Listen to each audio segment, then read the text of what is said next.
Sounds too good to be true, right? 6 easy ways to earn money without the need to spend time, money, or have skills. Donald, you must be showing some scam. No, I'm not. These are 6 easy ways that I found out while going about my life. And if you guys are interested and you want to earn a little bit more money, then you want to watch this video because we're gonna start with number 1 right now. So guys, number 1 is discount sales. So back in 2008, there was a movie that was released called 21, where a bunch of MIT students went and took on Vegas for a run on their money. Now, after watching that movie, I quickly tried to learn card counting, realizing that I sucked and I wasn't able to go to Vegas and take them for a run for their money. But anyways, what I did learn from that movie is that the house always wins. And more recently, Memorial Day happened, and you know what happens during Memorial Day? There's a ton of sales, and when it comes to sales like that, the merchant always wins because they send you some discounts, and you know that even with those discounts, the merchant will still be making money. The only person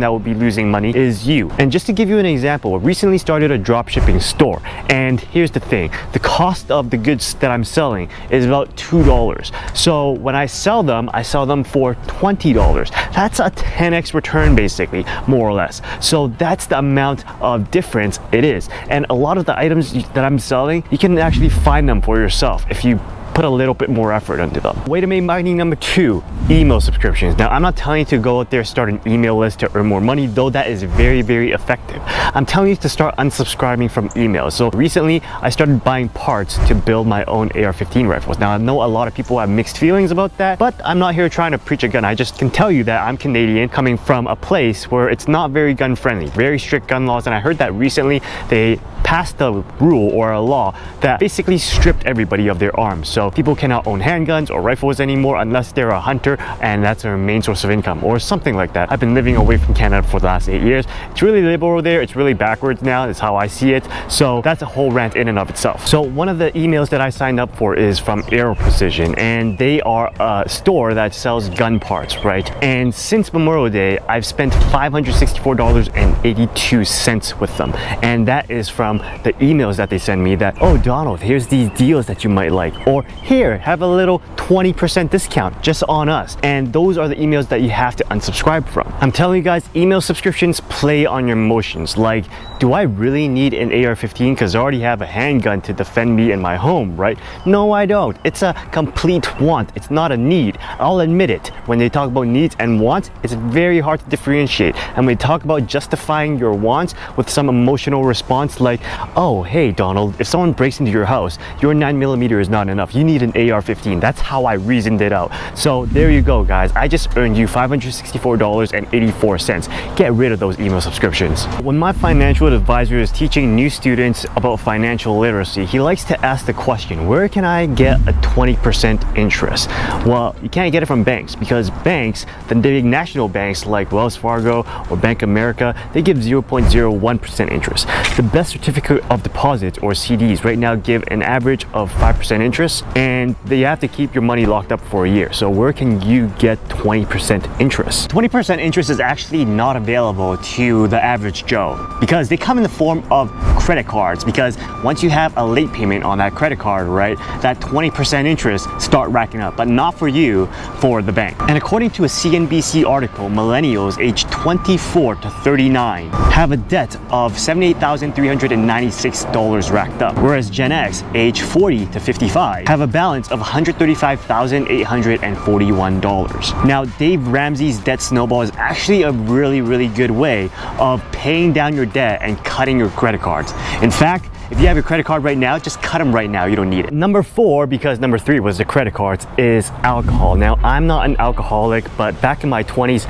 I drank a lot. And back when I was living in Birmingham, Alabama, I was in my 20s. I was away from home. I didn't have parents around me. I went out to try to meet girls, and I never succeeded. But you know what I did learn? What I did learn was that each beer back then was like $10 plus tip, which is $1. That comes to $11 per drink.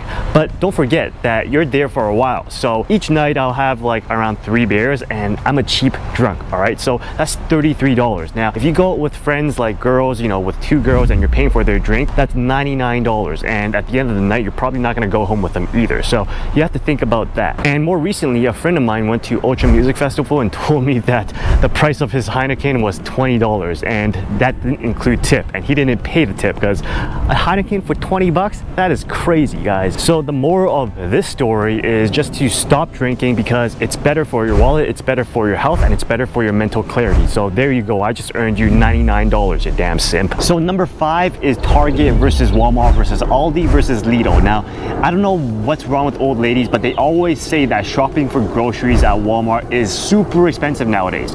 Well, first of all, you don't shop at Walmart because their branding of everyday low prices is actually a lie. So the great thing where I am at is that the Lidl and the Walmart are right next to each other. Let's go take a look at the prices at Walmart, and then we'll take a look at the prices at Lidl. For pasta, it's 98 cents. I think it's on sale right now. When it comes to butter, it's $1.97 for 8 ounces and $3.98 for a pound. So looking at chicken breasts, we have family pack for $2.97 per pound. All right, guys, this is my 3rd time at Lidl for the 3rd consecutive day. I am here way too often. All right, guys, so we're gonna do the same thing. Looking at pasta here, it's 98 cents for their Lidl edition, and this is not on sale. So that's the comparison between Walmart and Lidl for pasta. And you can see here their chicken breast family pack is $2.49 per pound. It's almost like 50 cents cheaper than Walmart. For the Lidl edition salted butter, it's $3.18. I think that is 70 cents less than what we saw at Walmart. 3 times I came to Lidl, 3 times I end up buying something. What a great place to sell me things. But there you go, guys. It's just the example that Walmart doesn't have the cheapest things, and that same double goes for Target. Target is expensive.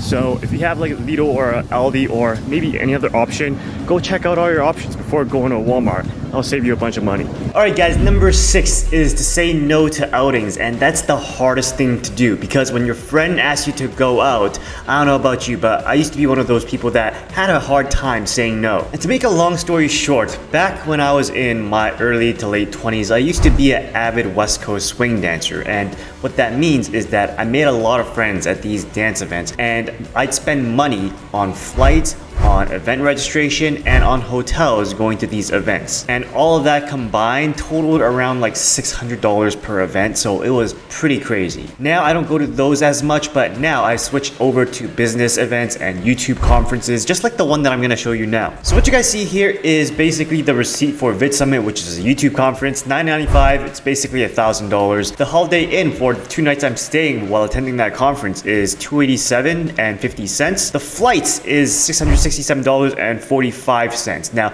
I am visiting my family with this, so we'll just cut it in 3. It's still quite a bit. So dance events didn't cost that much. I mean, like event registration was probably like $200, but the flights and the hotels were a similar price. So basically I did like 3 of those in a month back to back when I was younger. It was a huge waste of money, and even worse, you can't write it off, at least with the YouTube events, because I have a YouTube channel. All the flights, all the hotels, all the events, that can be written off, but not with the dancing. So that's something you have to think about. And I know that saying no to your friends makes things hard, right? But you know, I'm willing to put that on hold so that my 40s, 50s, and 60s are set up. That's called delayed gratification. If your friends invite you to something like a dance event where people get pissed drunk, then maybe that is something that you can skip. But if your friends invite you to something like a YouTube or a business conference where you're gonna get motivated, you're gonna get inspired, and most importantly, you can write off, then take that trip, because after going through those trips, you might get an idea that you can implement that can make you even more money. By the way, if you're living like I was, then I just earned you at least $1,500 by knowing what to say no to and what to say yes to. So you guys may have called all of what I've told you savings, but I like to call it earning because it protects your ego. It all comes down to the ego. I have a friend who does not earn $30K a year, right? But whenever her friends ask her to go out to dinner with her that will cost her 60 bucks, she goes. She doesn't care about how much she has to pay.